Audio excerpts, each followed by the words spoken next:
faces, a town mouse and the country mouse. A town mouse visited a relative who lived in the country. For lunch, the country mouse served wheat stalks, roots, and acorns with a dash of cold water for drink. The town mouse ate very sparingly, nibbling a little of this and a little of that, and by her manner making it very plain that she ate the simple food only to be polite.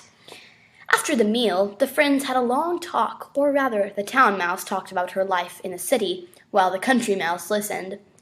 Then they went to bed in a cozy nest hedgerow and slept in quiet comfort until morning. In her sleep, the country mouse dreamed she was a town mouse, with all the luxuries and delights of city life that her friend had described for her. So the next day, when the town mouse asked the country mouse to go home with her, she gladly said yes. When they reached the mansion in which the town mouse lived, they found on the tables in the dining rooms the leavings of a very fine banquet. There were sweetmeats and jellies, pastries, delicious cheeses, indeed the most tempting foods that a mouse can imagine.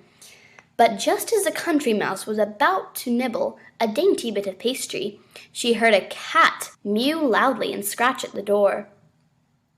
In great fear, the mice scurried to a hiding place, where they lay quite still for a long time, hardly daring to breathe. When at last they ventured back to the feast, the door opened suddenly, and in came the servants to clear the table, followed by the house dog. The country mouse stopped in the town mouse's den only long enough to pick up her carpet bag and umbrella. "You may have luxuries and dainties that I have not," she said as she hurried away, "but I prefer my plain food and simple life in the country with the peace and security that go with it." Poverty with security is better than plenty in the midst of fear and uncertainty.